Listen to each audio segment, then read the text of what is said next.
Hey there and welcome back. Today we're going to be tackling a topic you specifically requested. Oh, cool. Yeah, the benefits of early rising and how to actually make it work for you. Okay. And you even sent over some intriguing excerpts from a book called Power of Early Rising. Oh, nice. Yeah, have you heard of this one? I have. Yeah, it's a classic. Yeah, and I'm really excited to dig into this with you. Yeah, it's going to be fun. Okay, so the book kind of jumps right in talking about the potential of those quiet morning hours, Like it's almost like a secret weapon for personal growth, wouldn't you say? Absolutely. Yeah, what's interesting is how the book really emphasizes that idea of intentionally started your day. Right. Instead of just letting it happen to you, it's like taking control of the steering wheel before the day's chaos takes over. I love that analogy. That's so good. Yeah. And the book even suggests using this time for things like meditation or reading or exercising or planning your day. Right. It's almost like a buffet of self-improvement options. Exactly. And what's so great is that each of those activities directly links to common goals that people have, right? So meditation for reducing stress, reading for personal growth, exercise for fitness, and planning, for boosting your productivity. Yeah. It's like a framework for actually achieving what you want out of your day. That's a really good point. And it's interesting, because the book actually digs deeper into that stress reduction aspect, Right. which I found really insightful. Yeah. It's not just about having more time, but about how those quiet morning moments can literally rewire your brain Interesting. to handle stress better throughout the day. That's a key point. And the book actually talks about this, how establishing a calm and focused morning routine can lower your baseline cortisol levels. Oh, wow. The hormone that's associated with stress. Right. So you're essentially starting the day on a more even keel, right? And you're better equipped to handle whatever comes your way. Wow. I never thought of it that way. So it's not just about getting ahead of the day, but about getting ahead of your own stress response. Yeah, exactly. That's so cool. And speaking of getting ahead, the book dives into the connection between early rising and productivity. Yeah. Which I know is a big one for a lot of people. It is. And the book doesn't shy away from that at all. One thing that it really highlights is this concept of the golden hour, right? Like dedicating that first hour of your day to your most important task. Yeah, I've heard of that. Yeah. And it argues that during this time, your mind is often at its sharpest. Interesting. Making it the ideal time to tackle those, really challenging or high priority items on your to-do list. Yeah, I've heard of that concept before, but I never really understood the reasoning behind it. Well, it ties back to our natural circadian rhythm, our internal biological clock. Okay. And for many people, cortisol levels, which are linked to alertness and focus, they actually peak in the morning. Great. So from a purely biological standpoint, it makes sense to capitalize on this peak cognitive function. That makes a lot of sense. Yeah. Wow. So the book even mentions some seriously successful early risers. Oh, yeah. Like Tim Cook getting up before 4:00 a.m. Oh, wow. And Oprah starting her day with meditation. Yeah. It's pretty convincing evidence. It is. So do you think it's just about having more time, or is there something inherently different about the way early risers approach their day? That's a great question. I think it's a combination of factors. Yes, having more time allows for more focused work, but the book argues that early rising also fosters this more proactive mindset. Okay. Right? By intentionally starting the day, you're essentially setting the tone for being in control and making conscious choices rather than simply reacting to events. That's such an interesting perspective. Yeah. So it's not just about squeezing in more tasks, but about cultivating a different approach to how you manage your entire day. Exactly. And this actually ties in nicely with another point that the book makes about how early rising can impact not only your productivity, but also your mental and physical health. Right. It goes beyond just getting more things done. The book doesn't just stop at productivity. No, it doesn't. It actually talks about the science behind how early rising can affect hormone production, Oh, wow. ultimately impacting your risk of chronic diseases. Yeah. It's fascinating stuff. Tell me more about that. Well, it starts with our circadian rhythm again. Okay. The book explains that exposure to natural light in the morning helps regulate this internal clock, leading to better sleep patterns. Right. And good sleep, as we know, is crucial for both physical and mental well-being. Yeah. In fact, the book mentions that studies have linked early rising to a lower risk of obesity, diabetes, and even heart disease. Wow. I knew sleep was important, but I had no idea it was connected to so many aspects of our health. Yeah, pretty amazing. But how does early rising itself lead to better sleep? Is it just about being tired earlier? It's more nuanced than that. The book explains that early risers tend to have more consistent sleep schedules. Oh. Going to bed and waking up around the same time each day. Yeah. And this consistency helps regulate your circadian rhythm, promoting deeper, more restorative sleep. So it's not just about the quantity of sleep, but the quality of sleep. Exactly. I see. And when you're well rested, you naturally have more energy to make healthier choices throughout the day. It sounds like a positive feedback loop. Early rising leads to better sleep, which leads to more energy, which can then lead to even better sleep. Exactly. It all works together. And the book actually makes a specific point about this connection to healthier habits, right? Yes. It highlights how early risers are more likely to make time for exercise and choose nutritious foods. It's like waking up early sets this positive tone for the entire day, Interesting. influencing your choices in various areas of your life. Yeah, that's so interesting. Like, early rising is a gateway to a healthier lifestyle overall. Yeah, in a lot of ways. But it's not just about physical health, is it? The book also delves into the impact on mental well-being. Absolutely. The book cites studies showing that early risers often report lower levels of stress, a reduced risk of depression, and even increased feelings of happiness and well-being. Interesting. And it's not just about the extra time, Right. but about the feeling of control and accomplishment that comes with starting your day intentionally. Makes sense. Instead of feeling like you're always rushing to catch up, you're already ahead of the game mentally and emotionally. Exactly. And the book emphasizes that this sense of control is especially important in our, fast-paced, often chaotic world. Right. It argues that by taking charge of your morning, you're essentially taking charge of your entire day and setting yourself up for success in all areas of your life. I love that it's not just about getting up early, it's about empowering yourself to create the kind of day that you want to have. Exactly. And that's where the book really shines. I think it doesn't just present the benefits, but it actually offers practical strategies for creating a stress-free and successful morning routine. Absolutely. And I think those practical tips are what we'll dive into next. Let's do it. I'm really curious to hear what the book suggests. Okay, so we've talked about all these amazing benefits of early rising. Right. But how do we actually make it happen? Yeah. I mean, I'm all for feeling less stressed and more productive, but dragging myself out of bed before the sun is up, that's a whole other challenge. You're definitely not alone in feeling that way. And the book acknowledges that it actually dedicates an entire section to practical strategies for creating a sustainable early rising routine. Okay, good. Because I need all the help I can get. Okay. So tell me, what's the first step? Well, one of the most important things the book emphasizes is starting small. Okay. It suggests that instead of trying to make this huge, drastic change overnight, Right. which can be super overwhelming and unsustainable, Yeah. you gradually adjust your wake-up time. So setting my alarm 15 minutes earlier each day until I reach my goal time. Exactly. That way you're easing your body and mind into the new schedule, That is. making it less of a shock to your system. That makes sense. But honestly, sometimes even getting out of bed 15 minutes earlier Yeah. feels like a monumental task. Yeah. Any tips for those mornings when the snooze button is calling my name? Yeah, the book talks about the importance of creating a really supportive environment for sleep and waking up. Okay. One thing it suggests is making sure your bedroom is dark, quiet, and cool. Right. It even dives into the science behind how light exposure affects our sleep cycles. Right. I remember reading about how even the blue light from our phones can interfere with melatonin production, Oh, totally. which is the hormone that helps us sleep. Exactly. So the book recommends avoiding screens for at least an hour before bed. Oh, gosh. And when it comes to waking up, it suggests investing in a good alarm clock that doesn't jolt you awake with this jarring sound. Okay, that makes sense. I definitely need to ditch my phone before bed. Uh-huh. But let's be real, even at the perfect sleep environment, Yeah.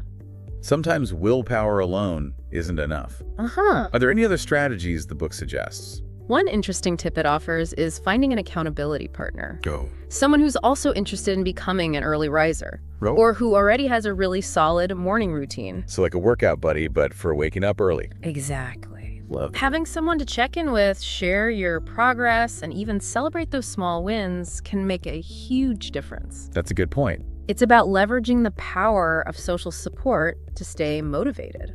It's funny, the book even compares it to having a cheering section to help you through those tough early mornings. Yeah. It's so true. Sometimes we all need a little encouragement. Yeah, we do. But what about those days when life throws a curveball and your carefully crafted routine goes out the window. Yeah. Does the book address that? I mean, let's be realistic, things happen. Absolutely. The book acknowledges that life is unpredictable and that there will be days when you sleep through your alarm or have to stay up late due to unforeseen circumstances. What does it say about getting back on track after a slip-up? Because I know for me, sometimes one missed morning turns into a whole week of hitting the snooze button. Well, the book emphasizes the importance of self-compassion and flexibility. Oh, okay. It argues that one missed day doesn't derail your entire progress. That's reassuring because sometimes it feels like all my effort goes down the drain after just one late morning. Yeah, I totally get that. Yeah. The key, according to the book, is to avoid that all-or-nothing mentality. Okay. It encourages you to view setbacks as learning opportunities rather than failures. Okay. So instead of beating yourself up over a missed morning, you just focus on getting back on track as soon as possible. Okay. I can definitely see the value in that. It's about progress, not perfection. Right, exactly. And the book even suggests having a backup plan Oh, for those inevitable mornings when things go awry. okay. So for instance, if you miss your morning workout, you could squeeze in a quick walk during your lunch break or do some stretches at your desk. I love that idea. It takes the pressure off. Yeah. Feeling like you had to stick to a rigid schedule no matter what. Right. It's about finding a balance between structure and adaptability. Yeah. The book emphasizes that there's no one-size-fits-all approach to early rising. Right. What works for one person may not work for another. That makes total sense. I mean, we all have different schedules, lifestyles, and even sleep preferences. Yeah. So how do you find what works best for you? The book encourages readers to pay attention to their body's natural rhythms and energy levels. Okay. It suggests experimenting with different wake-up times and observing how you feel throughout the day, both physically and mentally. So like treating it as an experiment. Mm-hmm. Gathering data on what works best for your unique circumstances. Precisely. And it acknowledges that this process might take some trial and error. Right. There's no magic formula. Yeah. It's about being patient with yourself and allowing yourself the space to discover what truly feels good and supports your goals. I appreciate that the book emphasizes that personal aspect because I think sometimes we get caught up in trying to follow someone else's ideal routine Oh yeah, for sure. without considering what actually works for our own lives. Absolutely. The book is all about empowering readers to create a routine that aligns with their individual needs and aspirations. So whether you're aiming for like a pre-dawn workout or simply a quiet cup of coffee before the day begins, Right. the key is to find a rhythm that supports your goals and enhances your overall well-being. Exactly. It's about making early rising a sustainable and enjoyable part of your life, not a chore or a source of stress. Okay, so we've talked about starting small, arable, creating a supportive environment, finding an accountability partner, being flexible, and listening to our bodies. Is there anything else the book suggests that could help someone on their journey to becoming an early riser? One final point the book emphasizes is the importance of having a compelling reason, a strong why behind your desire to wake up early. So it's not just about being more productive or getting ahead of the day, Right. but about connecting your early rising habit to something that truly matters to you. Exactly. It could be spending more time with loved ones, pursuing a creative passion, getting in a workout before work, or simply enjoying the peace and quiet of the morning hours. Yeah. Whatever it is, having a clear purpose can really fuel your motivation. Right. Especially when that alarm clock is going off and you're so tempted to hit the snooze button. I love that it's about aligning your actions with your values and aspirations. It gives early rising a much deeper meaning than just checking off another item on your to-do list. And the book reminds us that this reason might evolve over time as our goals and priorities change. Well, that's a good point. It's important to stay connected to your why and make sure it still resonates with your current aspirations. That's a great point.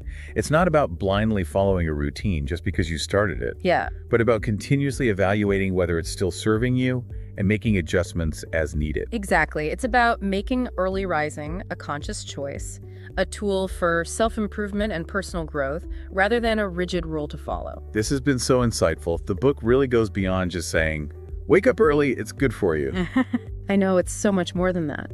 It delves into the science, the psychology, and the practical strategies for making early rising a sustainable and beneficial part of your life. It does, and I think that's what makes it so valuable for anyone who's considering incorporating early rising into their routine. Absolutely. It's not just about getting more things done, but about cultivating a mindset of intentionality and self-care, Right. which would have a ripple effect on all areas of your life. It's about recognizing that the way you start your day has the power to shape the course of your entire day.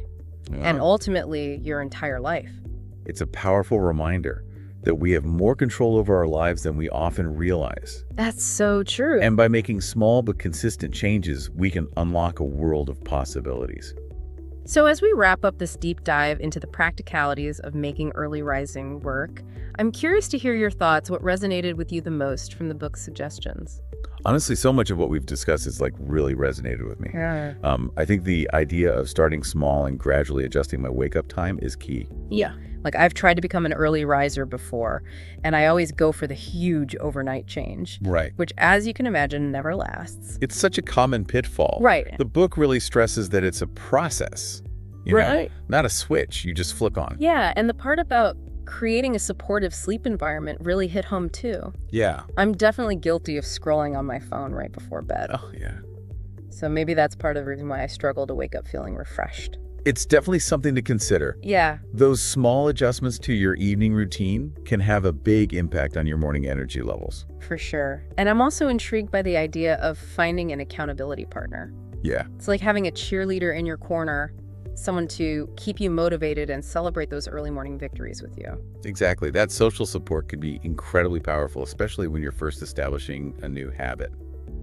So looking back at all we've covered today, what are some key takeaways you think our listeners should keep in mind as they explore the power of early rising?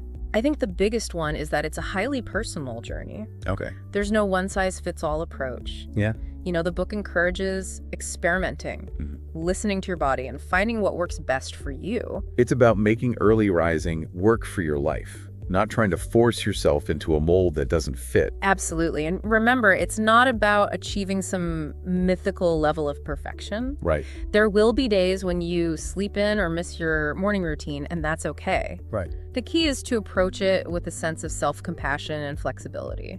It's about progress, not perfection. Exactly. And remembering that one missed morning doesn't erase all the benefits you've gained from the days you did wake up early. Right. It's about the long game. Exactly. Yeah. And that's where having a strong why comes into play. Connecting your early rising habit to a deeper purpose. Yeah. Something that truly matters to you can help you stay motivated and get back on track after a setback. For sure. So for our listener who's been absorbing all this amazing information, what's one tangible action they can take today to start incorporating the power of early rising into their life? I'd encourage them to choose one small change they can make to their current routine. Okay. It could be as simple as setting their alarm 15 minutes earlier, or carving out a few minutes for a mindful activity before the day's chaos begins. It's about taking that first step, no matter how small, and building momentum from there. And remember, you don't have to do this alone. That's a good point. Share your goal with a friend, join an online community, or even find a local group that focuses on morning routines. Yeah. The support and encouragement can make a big difference. It's about creating a positive and supportive environment for yourself as you embark on this journey of exploring the power of early rising. And as you start to experience the benefits firsthand, that increased focus, the sense of calm, the feeling of accomplishment, it becomes less about forcing yourself and more about embracing a lifestyle that truly supports your well-being. It sounds like a truly empowering journey. It is. And on that note, I think it's time for us to wrap up this deep dive. Okay. It's been such a fascinating exploration of the science, the strategies, and the personal stories behind the power of early rising. It has been. And to our listener, we're so excited for you as you begin to experiment and discover what works best for you. Yes. Remember, it's not just about waking up earlier. It's about waking up to a life that is more aligned with your goals and values. Well said. So thank you for joining us on this deep dive. We hope it's given you the knowledge and inspiration to create a morning routine that transforms your day and ultimately transforms your life. Until next time, keep learning, keep growing, and keep diving deep.